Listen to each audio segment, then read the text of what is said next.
Está na Bíblia Sagrada, está registrado na palavra de Deus, né? No livro de Deuteronômio, capítulo de número 11, a partir do verso de número 26, né?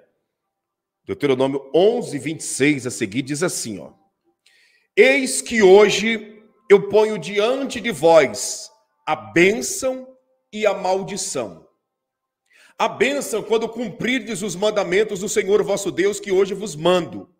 Porém, a maldição, se não cumprirdes os mandamentos do Senhor vosso Deus e vos desviardes do caminho que hoje vos ordeno, para seguirdes outros deuses que não o conhecestes. A bênção, quando ouvirdes os mandamentos do Senhor vosso Deus, que hoje vos ordena. E a maldição? A maldição, quando desviardes desses mandamentos, para seguirdes outros deuses que não podem fazer nada por ninguém. É isso que o Senhor está dizendo. E dentro dessa palavra, bênção e maldição, eu quero comentar com você a respeito do bem e do mal. A respeito do bem e do mal. É exatamente isso, o bem e o mal. Você já ouviu falar que o bem e o mal existem e essas duas energias, essas duas forças predominam na face desta terra? Você já ouviu falar que o bem e o mal existem e que essas duas energias, essas duas vibrações existem e são elas que predominam aqui na face desta terra? Você sabia disso? Tá, pastor, o que seria essa questão do bem e do mal? O bem e o mal é as duas opções que o ser humano tem para escolher em que área dessas duas dimensões ele quer viver. Se ele quer viver na dimensão do bem ou se a pessoa quer viver na dimensão do mal.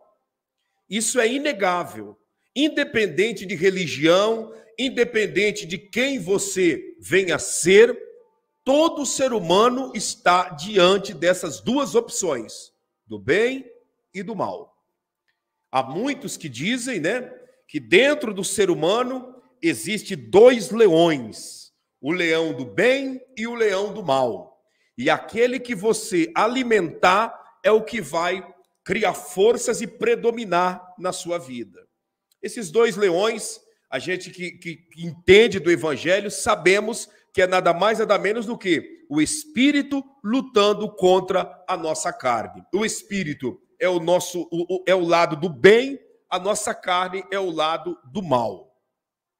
E dentro disso eu quero trazer para você um comentário aqui muito importante para você usar esse pensamento, tá? Usar essa mentalidade bíblica para o seu dia a dia e automaticamente os seus dias se transformarem em dias suaves, em dias abençoados, em dias em que você venha colocar a cabeça no seu travesseiro e descansar em paz, sem peso na consciência, sem opressão e sem nenhum sentimento maligno te atormentando.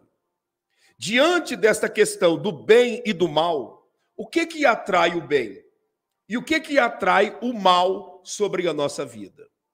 Existem três coisas que atraem o bem para a nossa vida. E existem três coisas que, ao contrário, que atraem o mal para a nossa vida. O que atrai o bem para a minha vida? Escute isso daqui. O que atrai o bem para a minha vida? Se você puder, anote isso daqui. Isso é muito importante. E se você policiar, vigiar em cima dessas três coisas que eu vou te falar, eu te garanto, diante da minha salvação em Cristo Jesus, a tua história muda na presença de Deus. Quais são essas três coisas? Primeira coisa, que atrai o bem sobre a nossa vida e que também pode atrair o mal sobre a nossa vida. O que é, pastor? O nome desse detalhe se chama hábitos. Não entendi, vou repetir. Hábitos. Os nossos hábitos determinarão se eu viverei na dimensão do bem ou se eu viverei na dimensão do mal. Os meus hábitos, a vida é feita de hábitos. Ninguém nesta terra vive sem hábitos. A vida é feita de hábitos.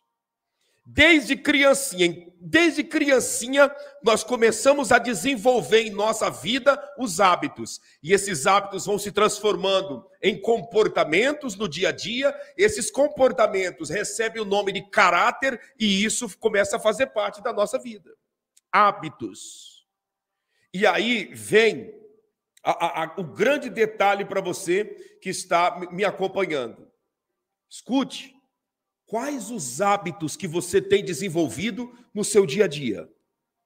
Quais os hábitos que você tem praticado no seu dia a dia? Hábitos. São os nossos hábitos que irão determinar se eu viverei na dimensão do bem ou se eu viverei na dimensão do mal. São os meus hábitos, os nossos hábitos. Ah, pastor, tem gente que luta contra a minha vida, por isso que a minha vida não vai para frente, por isso que é isso, por isso que é aquilo. Meu amigo, escute, se você viver embasado em bons hábitos, não há maldição que vai te atingir. Se você pautar sua vida em bons hábitos, não há espírito de enfermidade que irá te atingir. Se você pautar sua vida em bons hábitos, não há nada e ninguém capaz de impedir o bem que vem da parte de Deus te alcançar. O grande problema da humanidade é que as pessoas vivem uma vida de maus hábitos e querem desfrutar de uma saúde perfeita. Vivem uma vida cheia de maus hábitos e querem desfrutar de uma espiritualidade gloriosa. Vive uma vida cheia de maus hábitos e querem ter uma família feliz. Vive uma vida cheia de maus hábitos e querem prosperar financeiramente. Se nós queremos triunfar nessa vida, nós precisamos tomar consciência que a vida agradável e a vida perturbada, ela parte de um princípio de hábitos. Por exemplo, como que eu vou espiritualizar a minha fé se eu não tenho o hábito de orar? Eu não tenho o hábito de examinar as escrituras, eu não tenho o hábito de jejuar, eu não tenho o hábito de me santificar, eu não tenho o hábito simplesmente de amar o meu semelhante, eu não tenho o hábito de obedecer a palavra de Deus, eu não tenho o hábito de renunciar às minhas vontades. Como que eu vou crescer espiritualmente? Como? Se eu não consigo desenvolver esse hábito? Se o meu... Para pensar comigo. Eu desenvolvo na minha vida o hábito, né? O hábito de comer comidas pesadas. Eu desenvolvo na minha vida o hábito de fumar. Eu desenvolvo na minha vida o hábito de beber bebidas alcoólicas. Eu desenvolvo na minha vida o hábito de todo final de semana, ou pelo menos 3 vezes por semana, eu tenho que sair para a noite para me escutar música, isso e aquilo, e dormir tarde, noites mal dormidas. Como que eu vou ter uma vida agradável, uma vida, sabe, embasada no bem, se os meus hábitos me empurram para o mal? Então, são os nossos hábitos que irão determinar se nós iremos viver no bem ou se nós vamos viver no mal. Você pode observar o que eu estou dizendo para você. Tem muita gente cheio de maus hábitos. Cheio de maus hábitos. Pessoas cheias de maus hábitos que exigem de Deus uma vida de qualidade. Você sabia do que eu estou te falando? Escuta, pessoas cheias de maus hábitos exigindo de Deus uma vida de qualidade. Ai, meu Deus, eu não sei por que eu só vivo doente. Eu não sei o que se passa que eu só vivo doente. Aí você vai ver o que a pessoa come, a comida que ele e ela come é só comida que não leva a nada, só comida pesada, comida gordurosa, sabe? Comida com pouca proteína e com muitas coisas que não vai levar a pessoa a nada. Ah, meu Deus, eu não sei o que acontece comigo, que eu vivo mal do fígado. O meu fígado e o meu pâncreas sempre tá mal. Eu acordo com a boca amarga, com mal-estar sempre. O que é isso, meu Jesus? Tem misericórdia, meu Senhor. Aí vai ver, a pessoa todo final de semana, quase todo dia, tá lá enchendo a cara, cheio de maus hábitos. Como que a pessoa vai desfrutar de uma vida boa, de uma vida que pertence ao bem, se a pessoa está vivendo na prática de um hábito mau? Consegue compreender? Pedi até para minha esposa, que está aí, coloque a nossa irmã Dione, né? A Dione, de moderadora, ela vai estar nos ajudando também, né? Lá do grupo Fim dos Tempos. Deus abençoe, irmã Dione. Deus te guarde, viu? Você conseguiu compreender? Deu para entender? Então, um dos detalhes que irão determinar se a minha vida será formidável ou se a minha vida será uma vida automaticamente má, uma vida pesada, são os meus hábitos. Hábitos. Sabe o que mais pode determinar eu e você, né? Se eu e você vamos viver uma vida boa ou uma vida má? Se eu e você vamos viver uma vida boa ou uma vida má? É o que, pastor? Lugares que eu frequento. Não entendi, vou repetir. Hábitos determinam se eu vou ter uma vida boa ou uma vida má. O que mais? Lugares determinarão se eu irei para cima ou se eu vou me afundar. Você sabia? Escuta o que eu vou dizer para você. Você sabia que existem lugares que você tem a liberdade de frequentar, mas você não pode frequentar? Você sabia que tem lugares que você pode ir, mas você, dentro daquilo que Deus tem a realizar na sua vida, você não pode frequentar esses lugares? Você consegue compreender? Existem hábitos que nós temos que mudar para a nossa vida se tornar uma vida boa, e existem lugares que nós não podemos frequentar. Você sabia que tem... Eu vou te falar uma coisa aqui, talvez tem pessoas que muitos não irão entender. Existem casas de pessoas que se você não parar de frequentar esse lugar, a tua vida nunca deixará o estágio de uma vida má para uma vida boa. Existem lugares que nós não podemos frequentar. Existem lugares que nós não podemos estar frequentando, que nós não podemos ir. Você sabia disso? Você sabia que tem pessoas que muitas das vezes é até da tua parentela, que você não pode estar indo na casa dessa pessoa e nem recebendo essas pessoas em tua casa? Você sabia disso? Mas por quê, pastor? Pertence a minha... Nós não podemos fazer acepção de pessoas. Não é questão de acepção de pessoas. É que existem lugares que você não pode ir, e quando você automaticamente traz isso para perto de você, isso transforma em um ambiente pesado. Lugares que nós não podemos frequentar. Nós temos liberdade de ir em qualquer lugar, mas não é todos os lugares que são para nós. Pastor, eu tenho vontade de... Na minha cidade tem um exemplo. Tem uma lanchonete, que nessa lanchonete é uma pizzaria, e lá tem músicas ao vivo. E quando eu não servia a Deus, eu bebia muito, eu frequentava esse lugar. Como que você vai frequentar esse lugar agora que você está servindo a Deus? Se antes era o lugar que você ia para beber bebida alcoólica. Como que você vai frequentar esse lugar se antes era o lugar que você ia para praticar os pecados que você realmente se sentia condenado na presença de Deus? Você consegue compreender? Pastor, vai ter um show aqui na minha cidade que vai estar os cantores tal, a cantora tal, as cantoras tal. Eu posso ir? Porque na realidade eu sirvo a Deus, pastor, mas eu queria dar uma saída para ir. Você tem toda a liberdade para ir, mas esse lugar não vai somar no sentido da tua vida. Você que quer viver uma vida no bem, isso não vai somar. Isso não vai somar na sua vida. Não vai agregar valores nenhum na sua vida.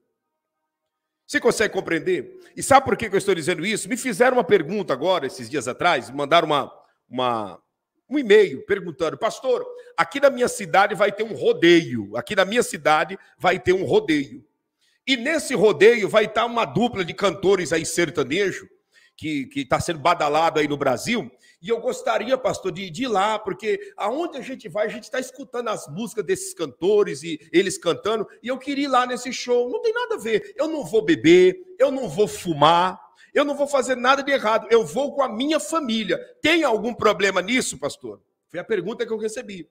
E como eu respondi para essa pessoa, eu vou responder para você. Eu disse: meu amigo, se você quer viver uma vida de evolução espiritual, esses ambientes já não é mais para você. Porque mesmo você não estando fumando, bebendo, Não é só fumar e beber que leva a pessoa a desagradar a Deus. Você estando ali, ouvindo essas músicas, naquele ambiente, só a fumaça, a maresia dos que estão bebendo, só os gritos, os comportamentos, a maneira de se vestir, o jeito daquelas pessoas que estão ali, tudo isso já é uma contaminação para os teus olhos, uma contaminação para os teus ouvidos, uma contaminação para o teu respirar, uma contaminação para todo o teu ser. Isso não vai te agregar em nada. Isso não vai te agregar em nada. Você tem liberdade de ir, mas isso não vai te agregar em nada. Isso não vai evoluir você espiritualmente. Isso não vai fazer o Espírito Santo ter prazer de te entregar um dom espiritual. Isso não vai fazer com que o Deus Todo-Poderoso venha gerar mais e mais harmonia dentro da sua casa. Esse ambiente não é para você. Aí eu percebi que a pessoa ficou meio desconcertado. Aí sabe o que o rapaz disse para mim na mensagem? Ele disse assim: amém, pastor, tudo bem, mas uma coisa eu digo: Deus conhece o meu coração. Deus sabe do meu coração que eu não estou indo lá simplesmente para pecar. Deus sabe do meu coração. Meu amigo, Deus sabe tudo. Deus sabe tudo.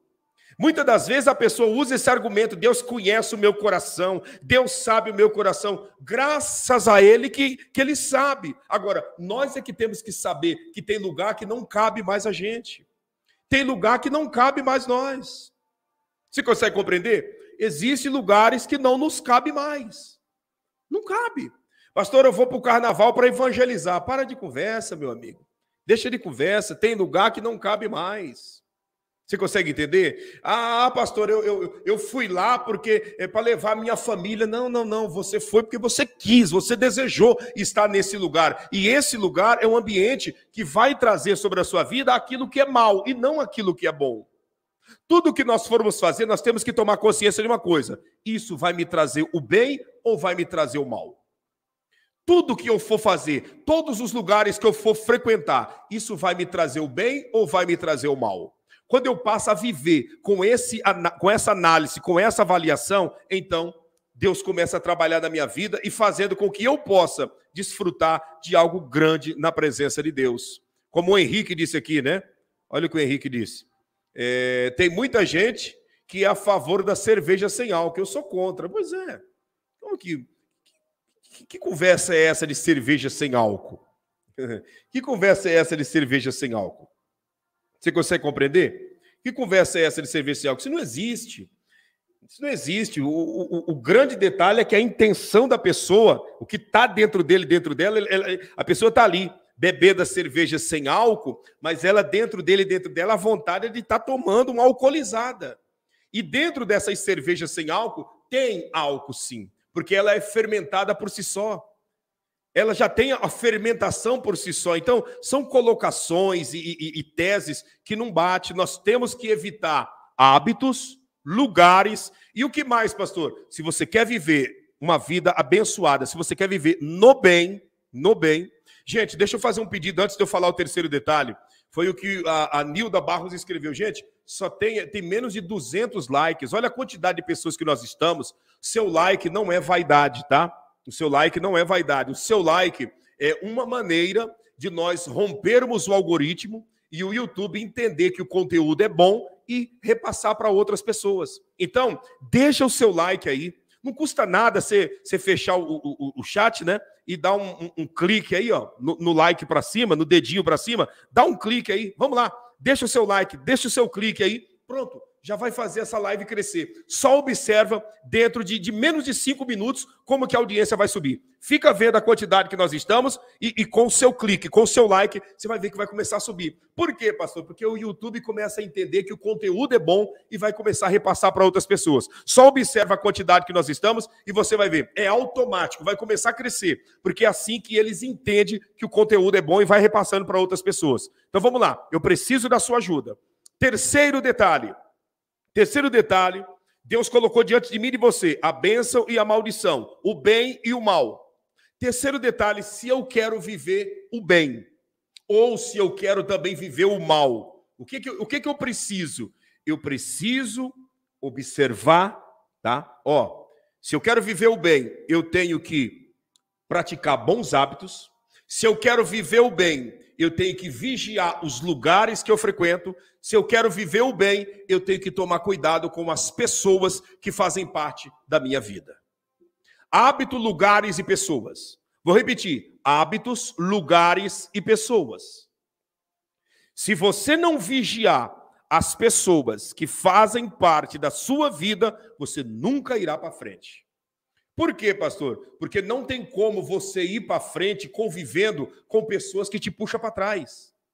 Não tem como você prosperar do lado de pessoas que trazem na sua vida a miséria. Não tem como você se santificar do lado de pessoas que sempre estão te apresentando o pecado. Não tem como você ser uma pessoa feliz ao lado de pessoas que só te apresentam tristeza. Então, nós temos que tomar cuidado com as pessoas que nós convivemos.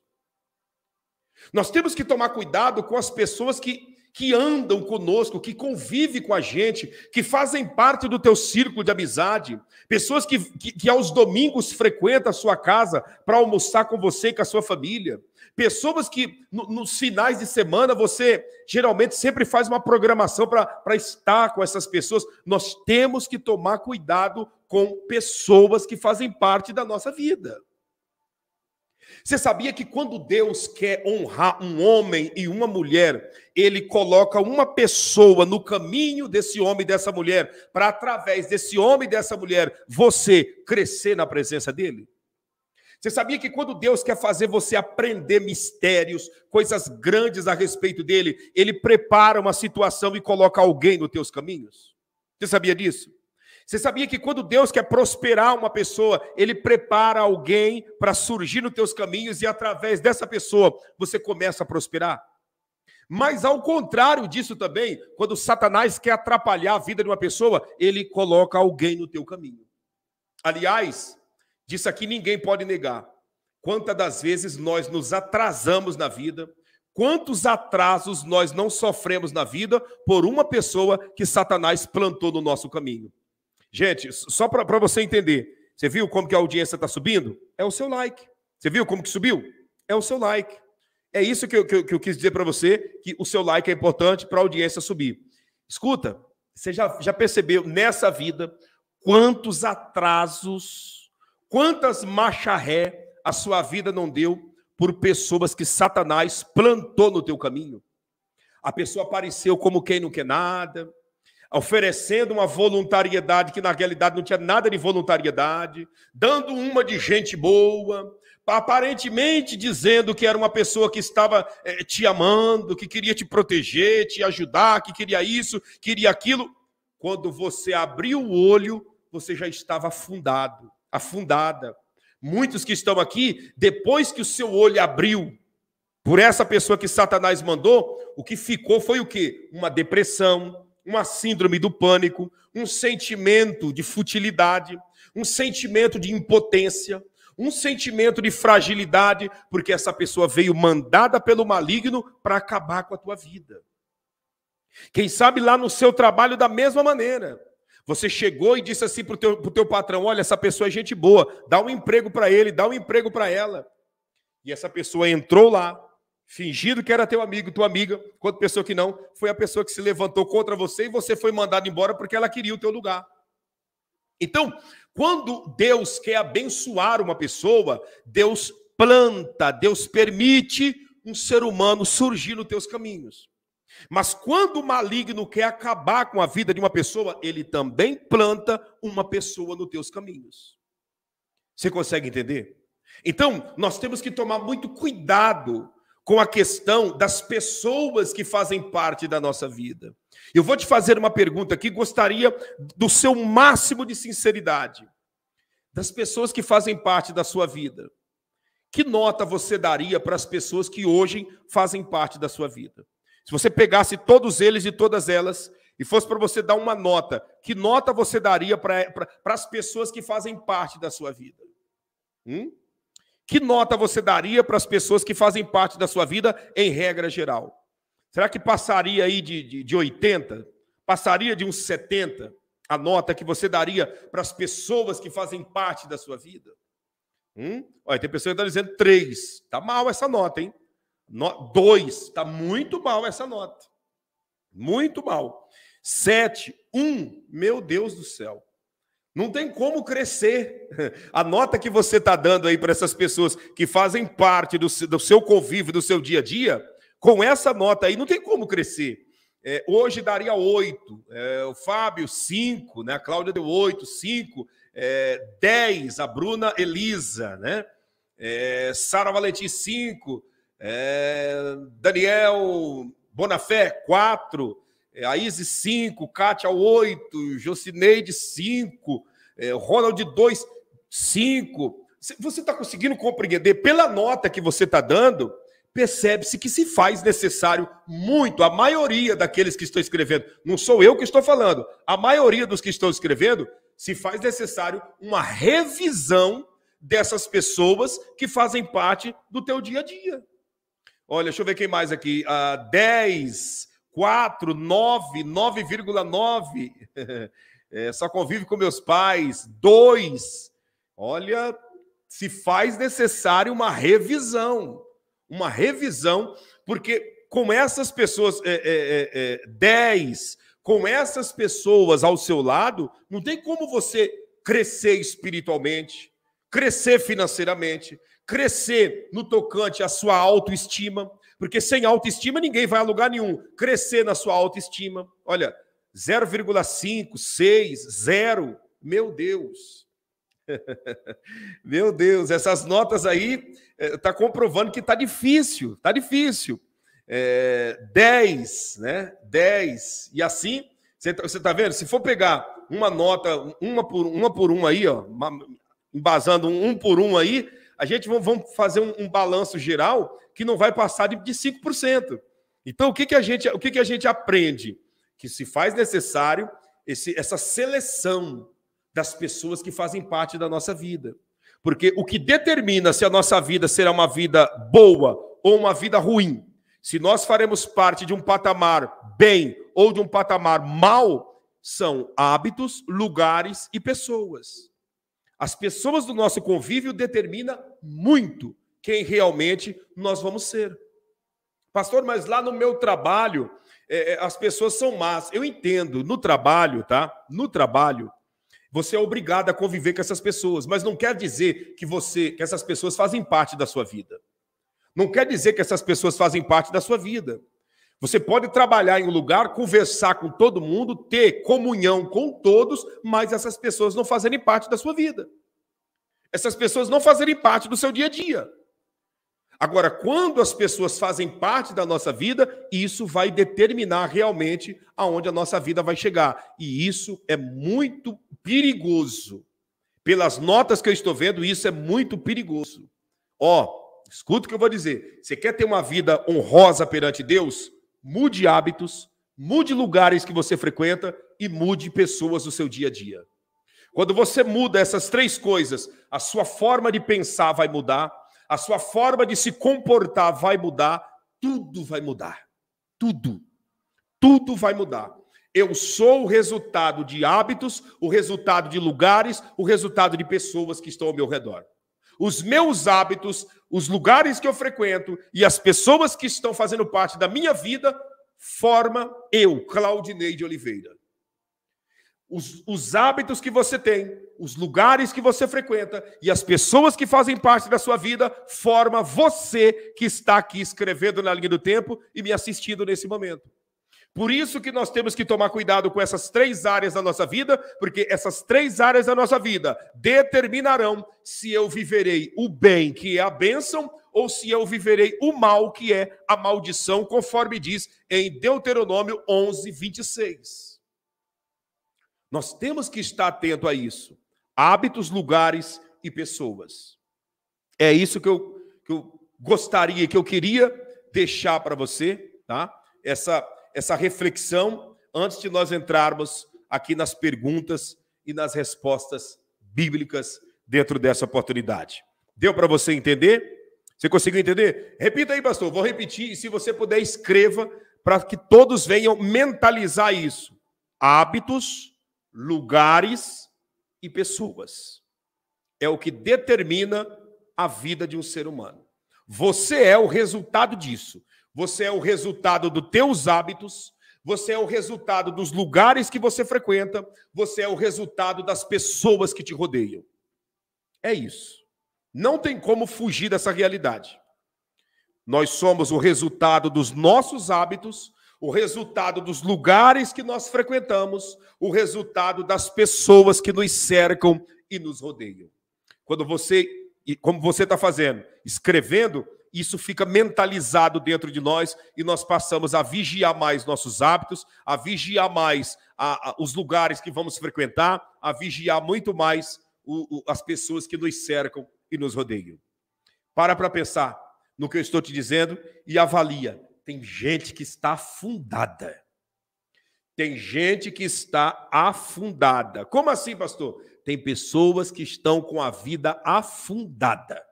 Porque os hábitos que ele e ela tem são hábitos que não levam a nada. Os lugares que essa pessoa frequenta são lugares fúteis, lugares perversos, lugares malignos, que pouco acrescenta ou que não acrescenta nada. E as pessoas que estão ao seu redor são tudo gente que, desculpa a expressão, gente que não vale nada. Como dizia o meu falecido irmão, gente que não vale a água da salsicha. E aí a pessoa está vivendo envolvido nisso, em maus hábitos, frequentando lugares tenebrosos e andando do lado de pessoas que não vale a água da salsicha. E aí, pastor? E aí que não tem como a vida ir para frente. E aí que não tem como fluir. Não tem como a pessoa estar num patamar elevado. Como que a pessoa vai fluir? Como que a pessoa vai crescer? Como que a pessoa vai evoluir se ela está nessa situação? Olha o que o Tiago disse aqui, ó. Olha o que o Tiago disse. Parabéns, Tiago, pela sua coragem, tá? Parabéns. Eu sou uma delas, pastor. Olha aí, o Tiago acabou de reconhecer, né, que está vivendo nos maus hábitos, frequentando lugares que não soma e ao lado de pessoas que, como eu disse aqui, não vale a água da salsicha. E aí, pastor? E aí que, se há um reconhecimento como o Tiago está reconhecendo, então, automaticamente, a pessoa vai se esforçar para mudar esses hábitos, para parar de frequentar esses lugares e para parar de andar com essa gente. Mas se não há esse reconhecimento, aí já era. É engraçado mesmo, não, Ana? É engraçado, mas é a realidade. Tem gente que só o sangue. Só o sangue. Tem pessoas... Você sabe do que eu estou falando. Tem gente... Todos nós já tivemos essa experiência. Tem gente que não agrega valor nenhum na nossa vida. Aliás, todos nós que aqui estamos, a gente dá uma olhada no retrovisor da vida e diz assim, meu Deus, como que eu fui me envolver com fulano de tal, com Beltrano? Como que pode eu ter dado o tempo da minha vida para fulano de tal, para essa pessoa? Por quê? Porque quando o tempo passa, as experiências da vida nos traz essa reflexão e esse olhar clínico. Mas a realidade é uma só. Hábitos, lugares e pessoas é a base da vida de quem nós somos e de quem nós seremos. Seja seletivo. Seja um homem seletivo. Seja uma mulher seletiva. Ser seletivo não é pecado. Ser seletivo não é fazer acepção de pessoas. Isso é meu dever como um homem que tenho educação, como um homem que tenho, né, consideração e amor ao próximo. É meu dever cumprimentar todo mundo, ser, né, educado com todo mundo, ser gentil com todos, mas isso não quer dizer que eu tenho que conviver com todo mundo. É meu dever respeitar todos os ambientes. Eu tenho que respeitar todos os ambientes. Mas não é todos os ambientes que eu posso frequentar e fazer parte.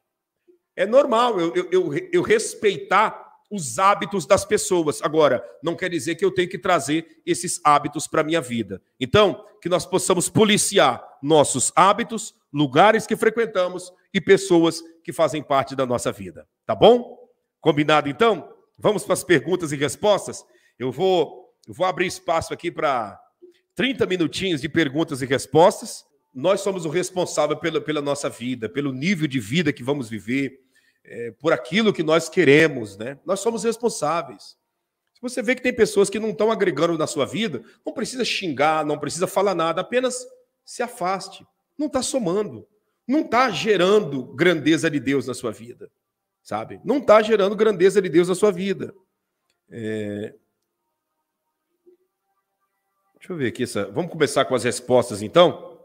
Vamos lá. Capricha aí, gente, nessas perguntas aí para ser uma segunda parte da live produtiva. Pastor, quero saber quando uma mulher que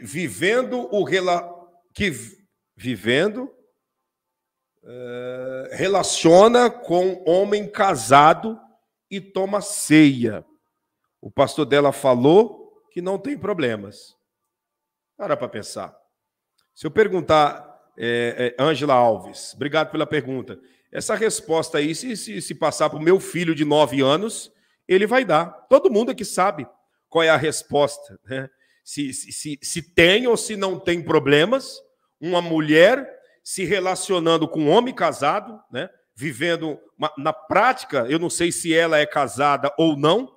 Na realidade, o comportamento desse cidadão não pode nem chamar ele de pastor, porque ele não está agindo como alguém que está pastoreando as ovelhas do Senhor Jesus. Ele está agindo como um lobo devorador, que na realidade ele deve ter outras intenções diante dessa situação. Quem sabe por causa do 10% que a pessoa dá na igreja dele. Alguma coisa está se passando para um homem que se diz pastor chegar ao ponto de falar isso. Porque para ele chegar ao ponto de ser um pastor, ele já passou algumas etapas dentro do evangelho. Chegar ao ponto de dizer que não tem problema? Uma mulher se envolvendo com um homem casado? Vai nos cabarés da vida, vai nos bares da vida, né? Vai nos prostíbulos da vida e pergunta para quem está lá dentro: é pecado uma mulher se envolver com um homem casado? E você vai ouvir a resposta. Pergunta para quem vive no ateísmo, para quem vive em qualquer tipo de confusão aí nessa vida, se é pecado, né, uma mulher se envolver com um homem casado ou vice-versa. E aí você vê um camarada que diz que é pastor dá uma resposta dessa, né? Só o sangue de Jesus. Mas vamos lá, vamos para mais perguntas aqui. Um pastor da igreja tal, na internet, diz que vai receber o chip e que isso vai ser muito bom para a humanidade. E que isso não tem nada a ver com o sinal da besta. Um pastor famoso que se acha muito entendido. Ross Santos. Muito bem, como você disse. Pastor famoso que se acha muito entendido. Porque esse comportamento é de quem não entende nada. Se acha. Tem muitos que se acham muito entendido, né? Mas na realidade não entende nada ao ponto de dizer que o chip não tem nada a ver. Que o chip não tem nada a ver. É uma coisa boa para a humanidade. Tá aí, né? Tá aí. Vamos lá, deixa eu ver quem mais aqui. Pastor, o que dizer de samba gospel? O que dizer do samba gospel? O que eu digo do samba gospel é o mesmo que eu digo do funk gospel, que eu digo do arraial gospel. Tem tudo gospel nesses dias atuais, né? Tem tudo gospel. Tem traficante gospel, tem drogado gospel, tem de tudo gospel hoje em dia, né? Pelo que eu vi hoje aqui na live, aqui, tem até adultério gospel, tem até fornicação gospel, tem tudo gospel hoje em dia. Hoje em dia não é de se espantar com nada no mundo gospel, né? O mundo gospel é a verdadeira loucura. Deixa eu ver aqui. Gosto muito das suas pregações. Estou fora do evangelho. E após ouvir suas pregações, estou querendo voltar. Tatiane Jesus. Tatiane, deixa eu te dizer. Não fica só no querer, não. Volta hoje, Tatiane. Volta hoje para o evangelho. Tá?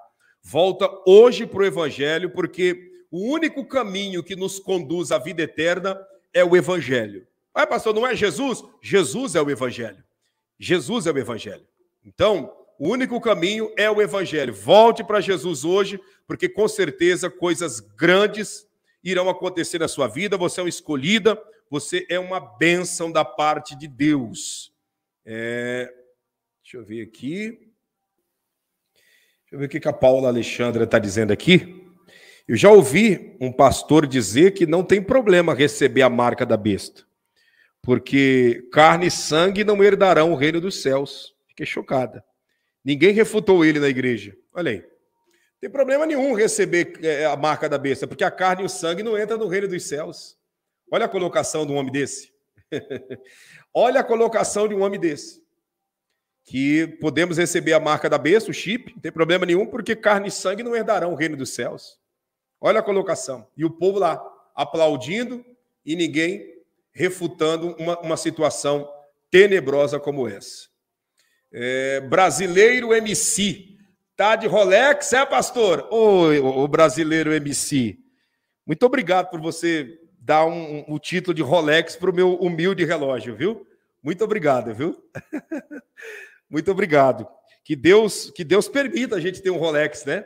Que com certeza eu vou pegar ele, vou vender e vamos investir no projeto da Janela 1040, até porque não se faz necessário usar um Rolex, não. Pode ser, esse aqui está dando muito bem para mim ver as horas, viu? Deus te abençoe, Deus te guarde, te proteja. E que você consiga também, com fruto do seu trabalho, comprar um Rolex, tá? Deus te abençoe grandemente. Não é pecado ter Rolex, não. Se tiver condições, se for fruto do suor e do trabalho, não é pecado ter um Rolex, não. O meu não é Rolex, não. Isso aqui é um Tecnos, tá? É um Tecnos, não é Rolex, não. Vamos lá, deixa eu ver quem mais aqui. Deixa eu ver aqui o que a Isolete está dizendo. Deixa eu dar uma olhada. Pastor, o que quer dizer Maranata? Maranata é uma palavra no hebraico, tá? Maranata é uma palavra hebraica que quer dizer pode vir, venha logo, né? Venha logo. É uma mistura de hebraico com aramaico antigo. Venha logo, né? Venha logo. Então, os cristãos do século I, né? Os irmãos da igreja primitiva, eles não cumprimentavam um ao outro com a paz do Senhor. Não era cumprimentar a paz do Senhor e tal, isso aqui, não. A Flávio Josefo, que é um dos grandes historiadores, né, e tradutor da Torá e também do Novo Testamento, do século I, ele relata que os irmãos primitivos cumprimentavam um ao outro com o ósculo, né, com um beijo, com um abraço, e eles diziam um para o outro, Maranata, e se abraçavam. Por quê? Eles estavam dizendo, pode vir, Senhor Jesus. Então, quando você vê alguém dizendo assim, Maranata, Senhor Jesus, essa pessoa está dizendo, venha logo, Jesus, volte logo, né? Volte logo. A palavra Maranata é venha logo, volte logo, né? Isso é o significado da palavra Maranata, tá bom? Maranata quer dizer, volte logo, venha logo, tá bom? Vamos lá, deixa eu ver quem mais aqui. Jejum cura, pastor. Jejum cura. Veja bem, se você fazer um propósito de jejum pela sua saúde, Deus pode te curar, sim. Se você fizer um propósito de jejum pela sua saúde, Deus pode te curar. O jejum depende do propósito que você direciona a ele. Pode acontecer um milagre na sua vida, sim. Independente da área, pode acontecer milagre financeiro, milagres espirituais, milagres na área da saúde, milagre na restauração da família. O jejum é uma aproximação espiritual de Deus e automaticamente quem está próximo de Deus pode alcançar aquilo que bem entender diante da fé quando a pessoa faz o propósito, tá bom? Qual o significado da passagem de Jonas? A passagem de Jonas, o Guto, Luiz Guto, ela tem várias interpretações, depende da linhagem de pensamento que você quer, que você está perguntando, né? Porque a passagem de Jonas pode representar os pregadores covardes que não têm coragem de anunciar a verdade, que estão preocupados com o seu egoísmo, que estão preocupados com o seu mundinho.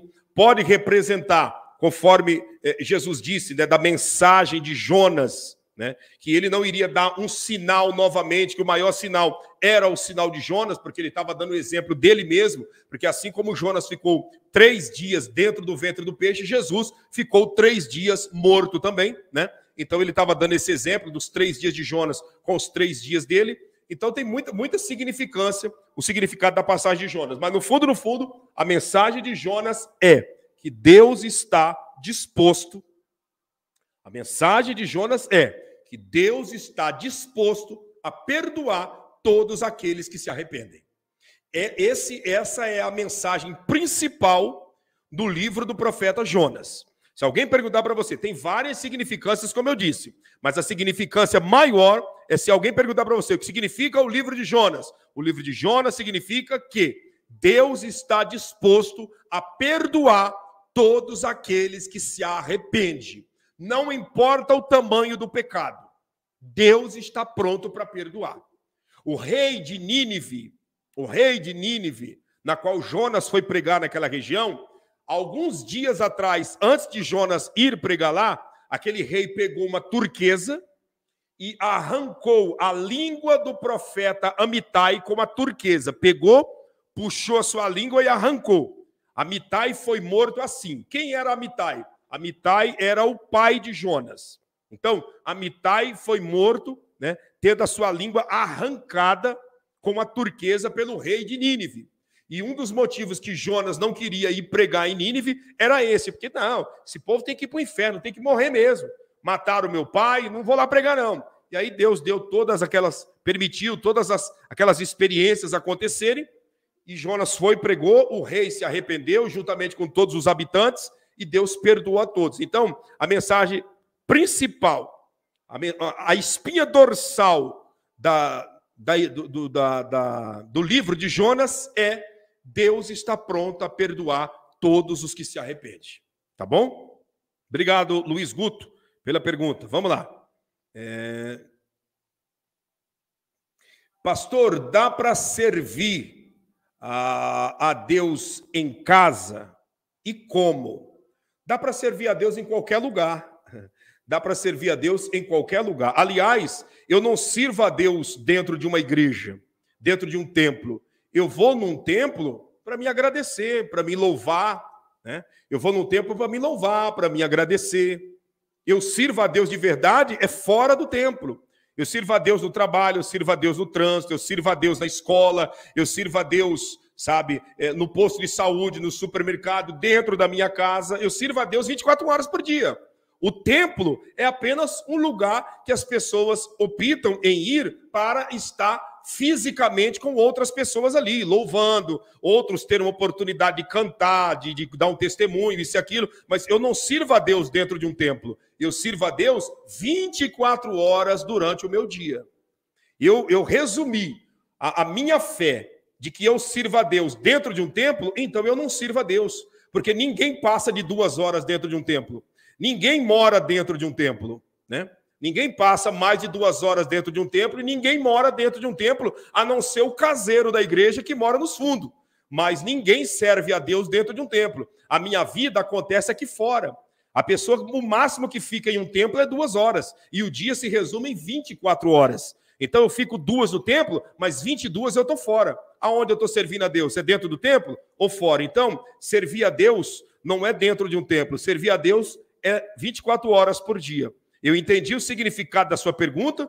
Você está querendo dizer que não tem como servir a Deus sem frequentar um templo. E eu digo para você que tem como servir a Deus sem frequentar um templo, porque os apóstolos deram exemplo disso, né? O próprio Jesus deu exemplo, João Batista deu esse exemplo disso, e muitos irmãos que estão no Oriente Médio, que estão nos países da janela 1040, estão servindo sem frequentar um templo, até porque lá não tem como frequentar, porque não existe templo para eles frequentarem no Paquistão, não existe templo para eles frequentarem no Afeganistão, no Irã, não existe templo para eles frequentar no Iraque, não existe templo para eles frequentarem no Iêmen, no Azerbaijão, no Uzbequistão, não tem templo, mas eles estão servindo, porque servir a Deus é muito mais além do que frequentar um lugar construído pelas mãos humanas, tá bom?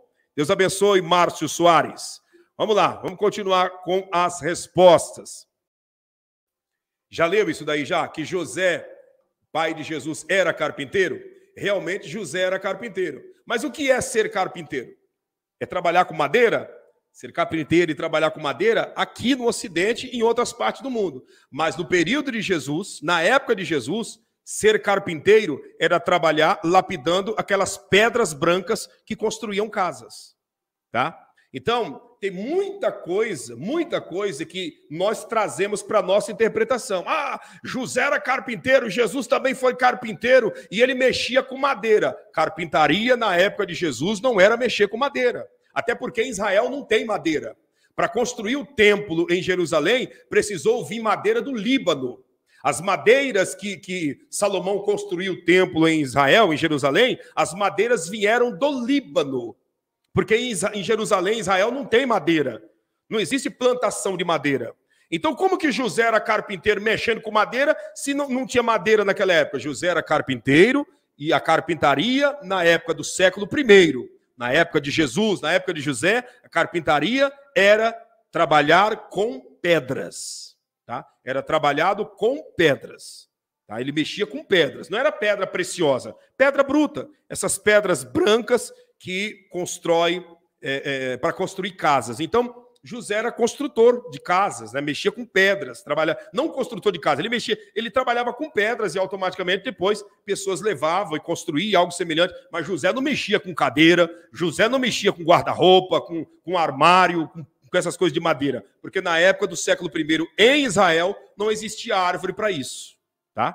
Não existia árvore para isso, mas nós trazemos para o nosso entendimento, que José era carpinteiro e mexia com madeira, porque o Brasil é farto de madeira, carpinteiro aqui é quem mexe com madeira, então nós falamos o quê? José mexia com madeira. E aí os pregadores que são sensacionalistas, né? Eles até usam assim, meu Deus, porque Jesus vai mudar a tua vida, ele é o carpinteiro, não há pau torto que ele não deixa direito, aleluia. Não é assim que eles fazem? Porque não tem uma base, então se embasa as suas pregações e as suas falas naquilo que está vivendo aqui no Brasil.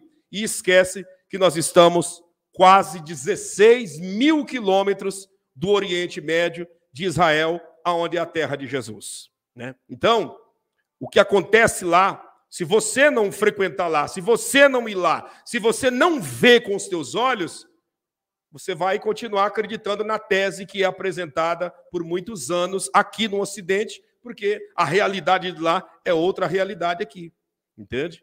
Aí as pessoas, não há pau torto que Jesus não deixa direito, ele é o carpinteiro. Ele é carpinteiro na época dele, mas a carpintaria da época dele não mexia com madeira.